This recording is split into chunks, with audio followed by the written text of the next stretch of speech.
Our final artist is the second poet laureate of Tompkins County, Michelle Courtney Berry. Yes, exactly. Thank you. Yes.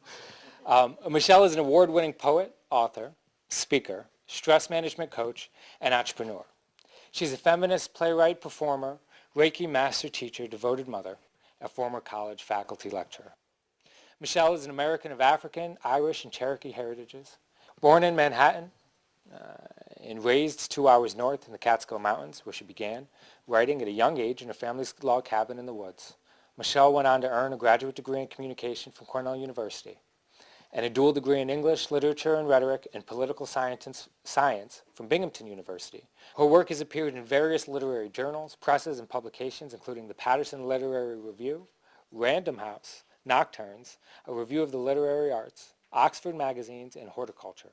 She's the author of The Month of Not Speaking, Breathe, and Labor. Please join me in welcoming Michelle.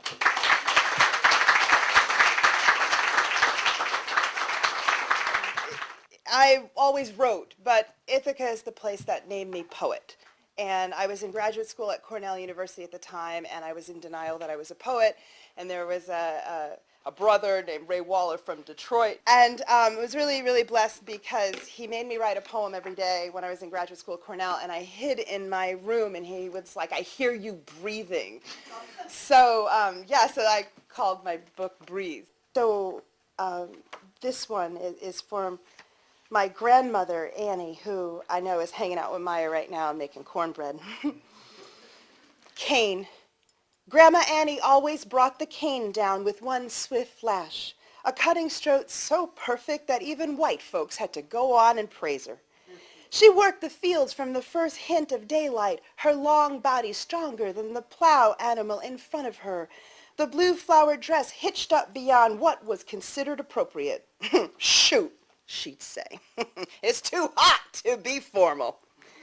Sometimes she'd turn her dark brown face up to the sweltering sky, talking to God, her mouth full of praises, but scant of wishes, dreams. And when she was done praying, my Grandpa James would slide up alongside her, pat her on the behind a few times here and there, and say real sly and slow in her ear, "Strong like an ox, I reckon." She'd snort and brush past him, her pace quickening, her mind anticipating that favorite time of day, dusk, when a slight breeze came over you and your eyes strained to remember the last row you were on. Then all at once it was night, a time rich with blessings, like having your own thoughts to think on, the collards meat fat back on the stove, the thick crust of cornbread dabbed greasy with butter, the oil lamp burnishing the room, the empty pie plates in the sink, the girls splashing, the sounds of tin and water, the tumbling into bed, their sure breathing and the rocking chair creaking. Grandma Annie adjusts the sewing in her lap, the needle in one hand, the stitching so straight you'd swear and be certain a machine had gone and done it. Sometimes Grandpa would sit up beside her in his drawers, shirtless. She'd look up from her sewing and smile just a little bit. He'd take a sip of whiskey. She'd take in his golden skin, wavy hair under his arms, the promise of what was between his legs. Maybe it was the cane's stiffness, its toughness, even in the breaking that she admired. It sure wasn't the cotton, its intolerable whiteness, the insufferable bowls. But tonight, she wasn't in the mood to remember things that pained her. Tonight she was in the mood for her husband, who put his drink down, leaned over and uncoiled the heavy braids from her head and pulled her up.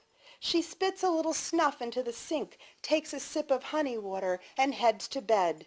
Naked, she licks his palm, that Bible of the body, her pulse in her throat, the sweat like sugar on her tongue.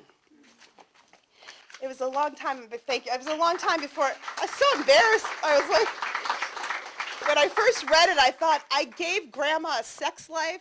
She had to have had it. She had 6 babies, you know what I mean? But Grandma sex. And then I thought, one day I will be a grandma and hope to hell somebody realizes I still want to have sex. Look at that. So, but everybody was so old. When you were 18, 40 was like near death.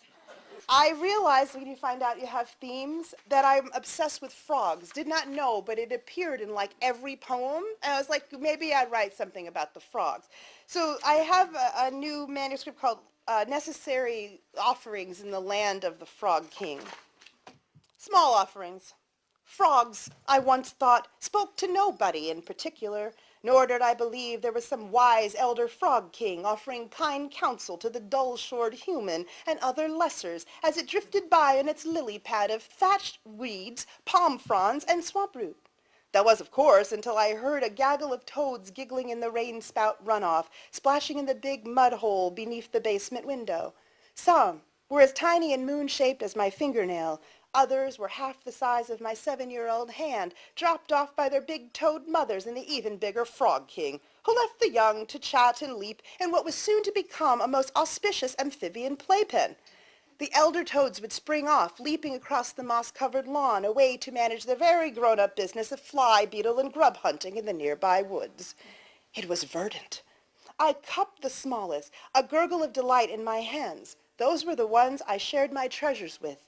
The unhatched snail egg, wild silken rosebud, and white-whittled birch twig, which was perfect for escaping the sudden rush of water from pipes or bladders. I lay upon the earth, closing my eyes under the sun, their toad speak soft in my ears. The king of the frogs seated nearby. He told me far more than play and run. But I swore to keep it all to myself. As I shared the small offerings of dead flies, I remembered how easily everything rolled from my tongue. Thank you. How my father prepared me. When I was 11, my father felt I needed some sort of coming-of-age experience. 2 years shy for the age for a bat mitzvah, and not Jewish, he came up with something so original, no other black girl I knew had ever experienced it. He took me ice fishing.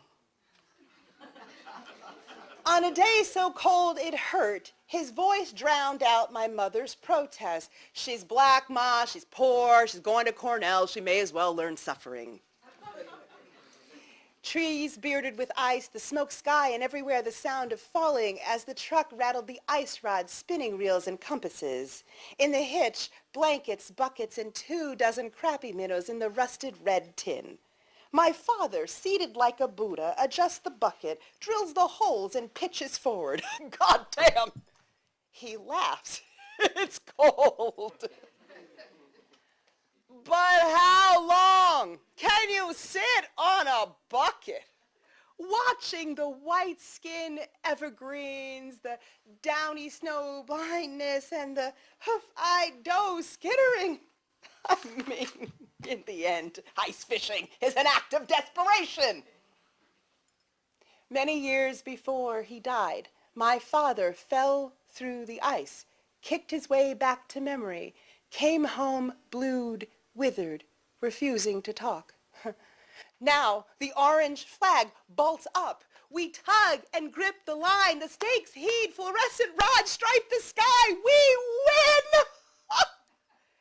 Meaning, the bass got tired of all the ridiculous flailing, jerking, cursing, and heaving, and just heaved its own self out of the water and just gave in. More annoyed than startled, its dark eye pulsed, its mouth opened and closed. My own mouth opened, closed. Daddy, can't we save it? Why can't we just throw it back in? Don't cry, my father said.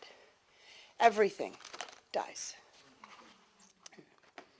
And the last one is first love poem. I can never write love poems, but I want to. Want to write poems that make you relent and read Neruda. Want to write poems that shock and make you hot. Want to recite poems that make you hungry for plátanos, arroz con pollo y cuchifritos. Want to sing poems that make you forget the toothless lady who stole your candy. Want to be poems that flock like birds to the edges of your dreams. So when you wake, you burn for me. Thank you.